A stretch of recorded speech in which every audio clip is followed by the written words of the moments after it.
everybody. It's Brian Shannon from AlphaTrends.net. Hope you had a good week of trading. Today's Friday, the 12th, and we have a long weekend ahead. That'll be interesting to see if the cryptos get extra action as people are looking to trade. But the S&P 500 right up at a new all-time high here, as is the Nasdaq. So we remain innocent until proven guilty. You don't want to overthink these markets when they're rallying like this.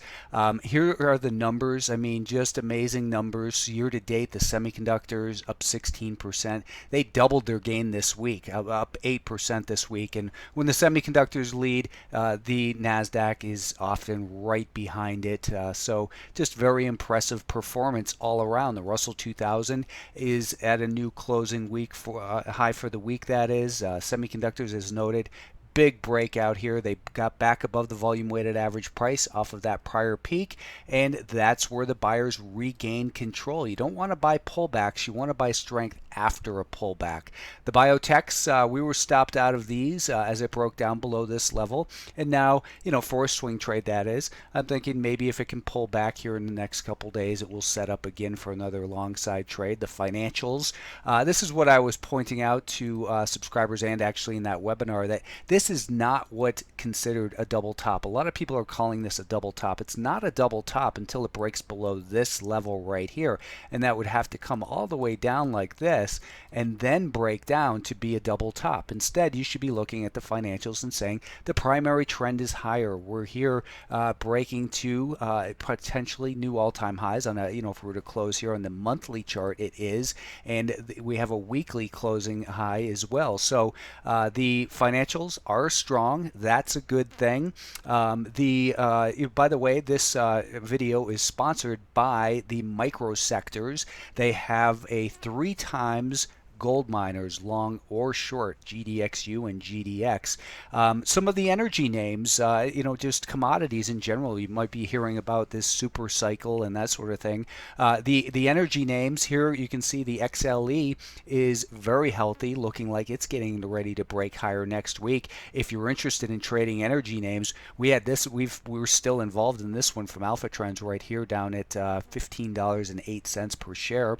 We're also long GEL. We'll be looking at some of the names we'll be looking at for subscribers this week include Apache. Here's a weekly chart. Longer term, they've been beaten down and, are starting to recover. GSKY is another energy name.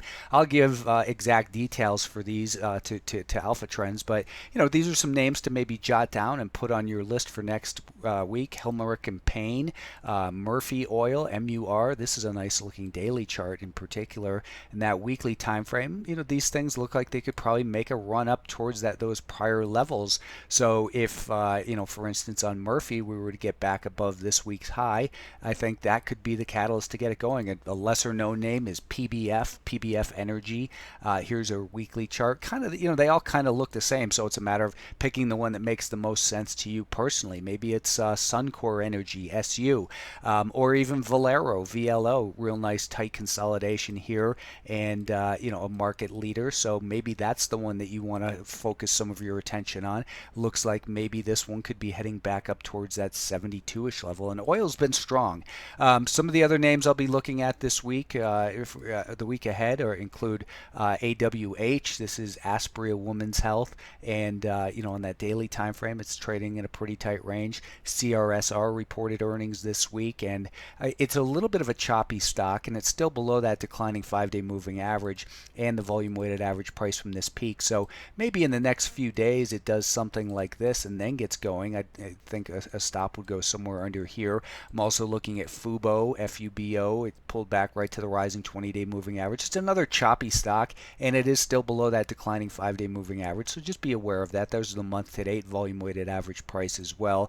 GOEV, this is an interesting one here. If we look at the 65-minute chart, it's an EV stock. GOEV is the symbol. And basically, if you draw a trend line, you want it to represent the essence of trend. So something like this, but it's starting to look a lot like a symmetrical triangle. And if you look at how what happens in that symmetrical triangle, if you put volume weighted average price levels on all these peaks and lows, you can see they're all coming together in here. And if we can break back above probably 1730, I think there's a pretty low risk play with a worst case stop underneath that level right there. Speaking of commodities.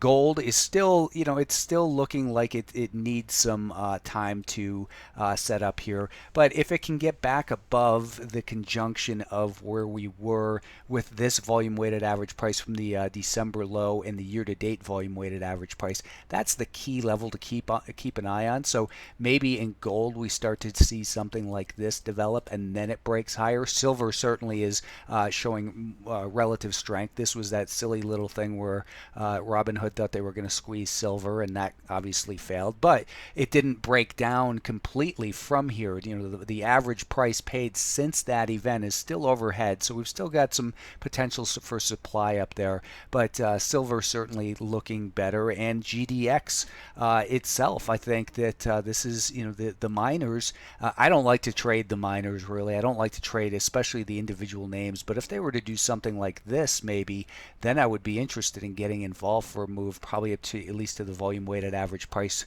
from that peak. So, talking about moving from 36 to 38, maybe there's something to keep an eye on. Some of the other names I'll be looking at are some of the lithium names. LAC in particular is one of them. This is back above the volume weighted average price from the peak, back above today's high. Maybe it gets going, stops somewhere underneath that 5-day moving average. Then you have PLL, which is Piedmont Lithium, another strong one. Here's the daily chart. You can see it had this big run up, pulled back, and now it's testing the rising 20-day moving average. This one's probably a couple days, maybe into next week before it has the potential to really get going. OPK is another name. I think I put this one on Twitter today.